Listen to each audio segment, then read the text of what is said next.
মুন্সিগঞ্জের শ্রীনগরে আইরিন বেগম নামের এক গৃহবধূর আত্মহত্যায় প্ররোচনার অভিযুক্তদের দৃষ্টান্তমূলক শাস্তির দাবিতে মানববন্ধন করেছে স্বজন ও এলাকাবাসী।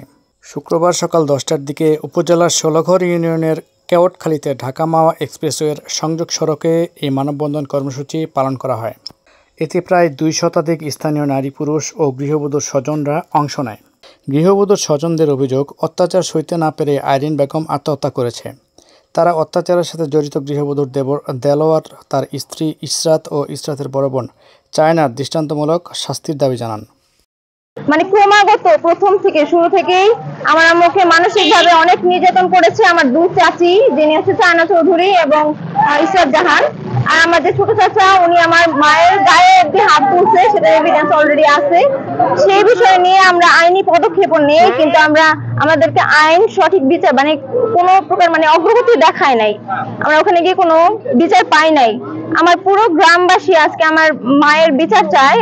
আমি চাই আজকে এই আমরা এখানে উপস্থিত হয়েছি যে প্রত্যেকটা নারী সেফ, এরকম এই নেক্সটে যাতে এই ধরনের এই ধরনের কার্যকলাপ যাতে না হয়, সেটা এই শাস্তির মাধ্যমে যাতে সবাই যাতে এটা দেখতে পায়। আর পরবর্তীতে কোনো হায়না, কোনো পশু, কোনো কাপুরুষ এভাবে যাতে কোনো মেয়ের গায়ে, কোনো নারীর গায়ে কোনো একটা নারী জাতির উপর এটা টর্চার করতে না পারে।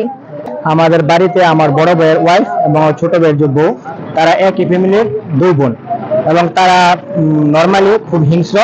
তাদের ফ্যামিলির লোকগুলো একটু হিংস্রই, কিন্তু আমারও একটা ছিল একটু শান্ত মেজাজের। আমি একা বলবো না, গ্রামের সবাই জানে, এটা প্রমাণ করলে সবার কাছে জানতে পারবেন। তো তাকে বিয়ের পর থেকে এই টর্চারিং করতো এবং অনেক জ্বালা যন্ত্রণা করতো, সে সহ্য করতো। আমাকে অনেক সময় বলতো টুকটাক, আমি বলতাম সহ্য করো, তাদেরটা তারা খায়, আমরা আমাদের দেখাই, ধৈর্য ধরো, ঠিক হয়ে যাবে সব। এরকম 29 তারিখে ছোট ভাই, ছোট ভাইয়ের বউ এবং বড় ভাইয়ের ওয়াইফ 3 জনের সম্মিলিতভাবে পরিকল্পিতভাবে তারা সকালে ঘুম থেকে উঠে আমার ওয়াইফকে মারার জন্য তারা একটা প্ল্যানিং করে দিয়ে এরকম ভাবে টর্চারিং করে। সেই টর্চারিং এ সে সব দিক থেকে মানসিকভাবে এবং শারীরিকভাবে ভেঙে পড়ে এবং আমাকে বলার পরে পারিবারিকভাবে এলাকা ভিত্তিক এটার কোনো বিচার পাই না এবং কেউ অগ্রসর হয় না, কারণ সবাই তাদের ভয় পেত। ইভেন আমার আত্মীয় স্বজন যারা আছে তাদের আমি অনেককে ফোন করছি, রিকোয়েস্ট করছি, তারা কেউ যায়নি। তাদের একই কথা, তারা খুব হিংস্র, তাদের সাথে আমরা কিছু করতে পারবো না, তারা আমাদের নামে মামলা দিবে, এই ভয়ে কেউ যায় না। তো থানায় তারা একটা কমপ্লেন করছিল, সেটাও কার্যকর হয় নাই, এলোমেলো হয়েছে। পরে কোর্টে তারা মামলার জন্য পাঠায়, সেটাও পারিবারিক ঘটনা, তারা বলছিল সমাধান করে দিবে, এটা ওটা বলে কোর্টের থেকে আমি নিয়ে আসি। আমি ফোন করে থাকি, এরা যেহেতু সমাধান করবে, আমারই তো ভাই, তুমি একটু ধৈর্য ধরো, সমাধান যদি করে দেয় করে দেব। তো আমি নিয়ে আসি। আমার বড় ভাইয়ের বউ এবং ছোট ভাইয়ের বউ তাকে মানসিকভাবে অনেক টর্চারিং করে সেই দিন অনেকভাবে, এবং অনেক আজে বাজে মন্তব্য করে, আজে বাজে কথা বলে এবং বলে যে ওকে মারছি, আরো মারবো, এরকম মার খেলে আমরা মরে যেতাম, বিষ খেয়ে মরতাম। তাকে এরকম ধিক্কার দিয়ে কথা বলে, ধিক্কার দিয়ে কথা বলাতে আর আমার ছোট ভাই যেভাবে মারছে, আমি তাকে প্রশ্ন করছিলাম তুমি কি সদাই পাট্টা আনতে বাজারে গেছো মার খাওয়ার পরে, এর আগে?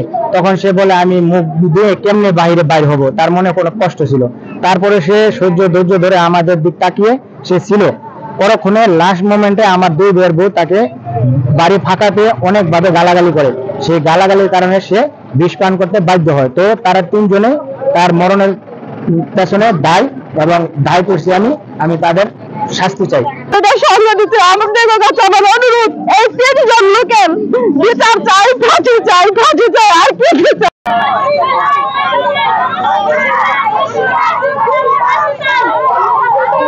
এলাকাবাসীও এই ঘটনার সাথে জড়িতদের দৃষ্টান্তমূলক শাস্তির দাবি করেন। তার 25 বছর ধরে বিয়ে হয়েছে, আমি কখনো দেখিনি কারোর সাথে জড়িয়ে গেছে বা কারোর সাথে কাজ করছে।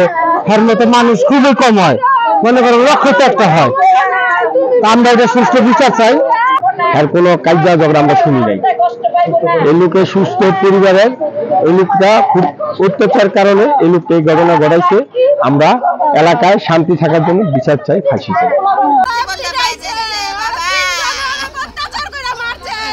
উল্লেখ্য, গত 2 নভেম্বর সকালে অভিযুক্ত দেলোয়ার তার স্ত্রী ইসরাত শারীরিকভাবে নির্যাতন করে ভাবি আইরিন বেগমকে।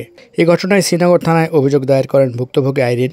অভিযোগের পর থেকে দেলোয়ার, তার স্ত্রী ইসরাত ও ইসরাতের বড় বোন চায়না নানানভাবে তাকে মানসিকভাবে অত্যাচার করতে থাকে। তাদের অপমান অত্যাচার সইতে না পেরে আইরিন বেগম বিষ পান করে।